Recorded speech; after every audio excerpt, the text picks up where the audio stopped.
Dito sa ibabaw ng mundo ay may nagsusulputan na iba't ibang sekta ng pananampalataya. Dahil dito ay marami na sa mga Katoliko ang nalilito kung ano ba talaga ang totoo. Straight to the point! Pagkat ang Diyos natin, Diyos ng pag-ibig.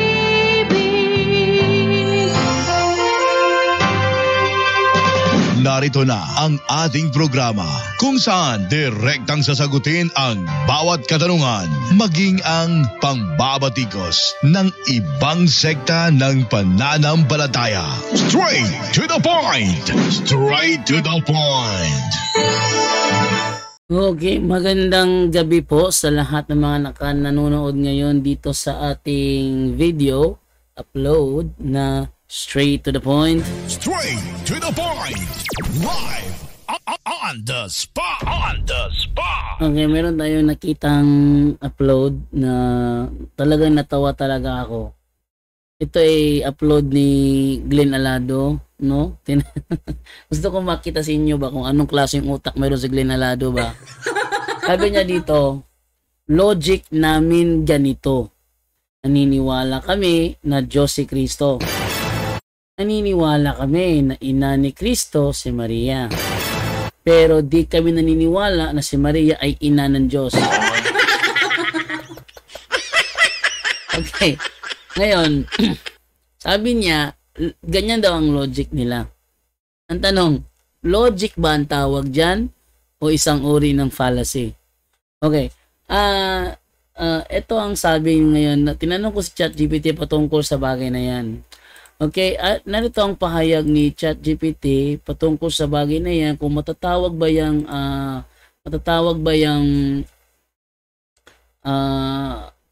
logic o kaya fallacy. Mas mabuti kasi ang ating tanungin eh. Narito ngayon ang tanong ko kay ChatGPT, no? Much better na ating palakihin ito. Okay, tingnan nyo ha. Ito, kita ko sa inyo. Ayan, no? Ayan. Tingnan nyo ha. Ano sabi ha? Sabi ng SDA na si Glenn Alado na sila ay naniniwala na Diyos si Kristo. At naniniwala din sila na ina ni Kristo si Maria. Pero hindi sila naniniwala na si Maria ay ina ng Diyos. Ang tanong, matatawag ba na logic ang sinabi ni Glenn Alado o isa lamang uri ng fallacy? Sagot ni ChatGPT. Ang pahayag ni Glenn Alado ng SDA ay, naniniwala kami na si Kristo ay Diyos. Naniniwala rin kami na si Maria ay ina ni Kristo. Pero hindi kami naniniwala na si Maria ay ina ng Diyos. Ito ba ay logical o isang fallacy? Ang pahayag ni Glenn Alado ay hindi logical. Kaliwanag niya, no? Pero sa kanya, ang hindi logical, logic para sa kanya, yung wawa naman. Wawa naman tao ito. Kung ano ang logic, hindi logic sa kanila. Kung ano ang hindi logic, yun ang logic sa kanila. Itinama Plato ng Isaiah 5:20, baliktad ang utak nito eh. Baliktad ang utak, no? Yan ang sinasabi ko sa inyo. Yang si Glenn Alado, baluktot yung utak niyan. Sabi niyo, ang pahayag ni Glenn Alado ay hindi logical. Ito ay isang uri ng fallacy. Partikular ang inconsistency fallacy. Straight to the point! At denying the consequence. Narito kung bakit. Pag-apply ng simpleng lohika o syllogism. Premise number 1, si Jesus ay Diyos. Premise number 2, si Maria ay ina ni Jesus. Conclusion, sa makatuwid, si Maria ay ina ng Diyos. Kapag totoo ang premise 1 at premise 2, ang conclusion ay logically valid at hindi pwedeng tanggihan ng hindi bumagsak sa fallacy.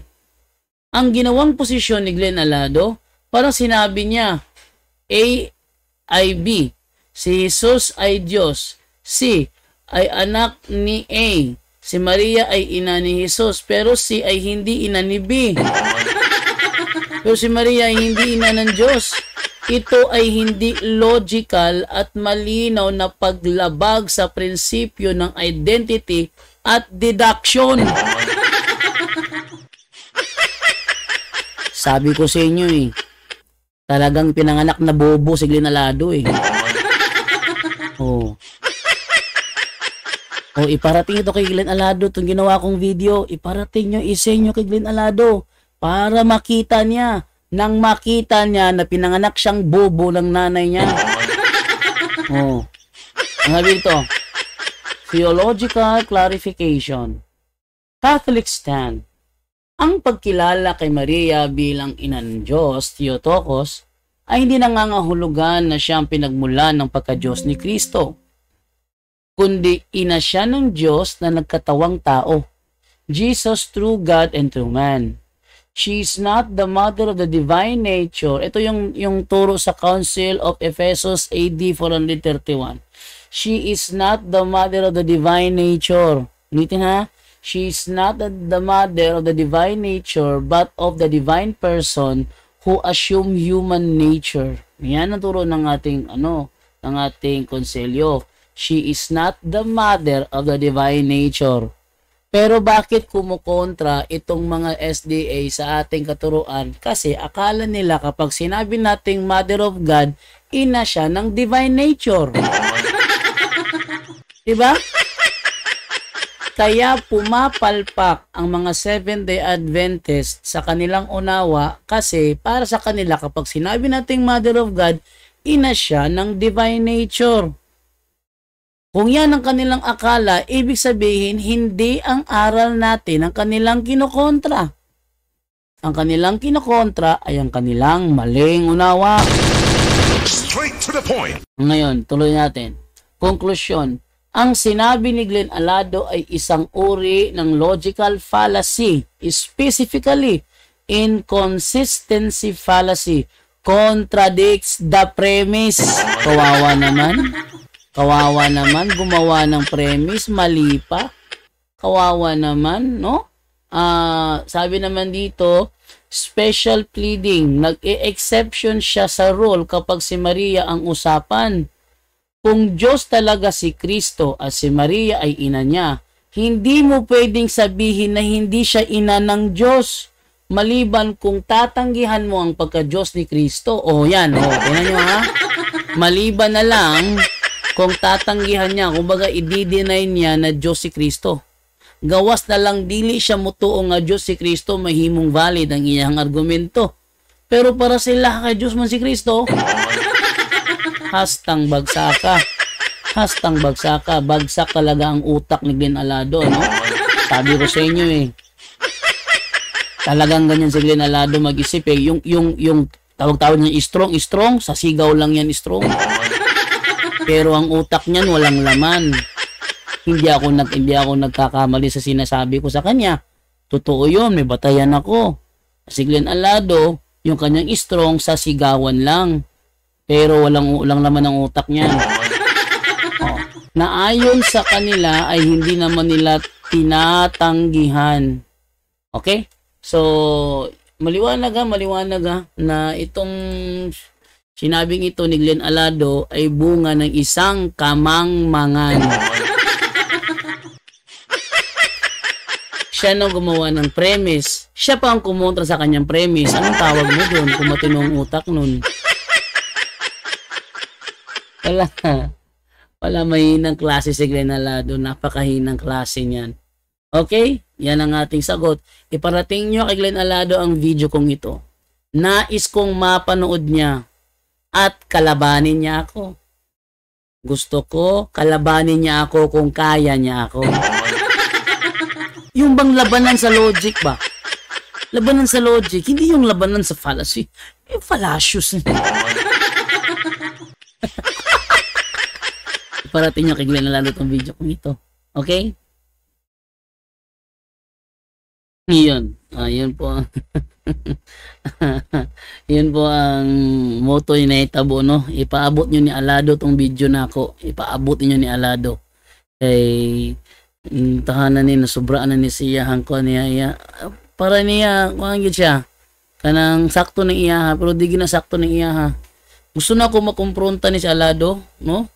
Gusto na ako magtawagay ming duwa, magprangkahanay ming duwa. Ha? Ipaabot ako ni Alado niya kong video.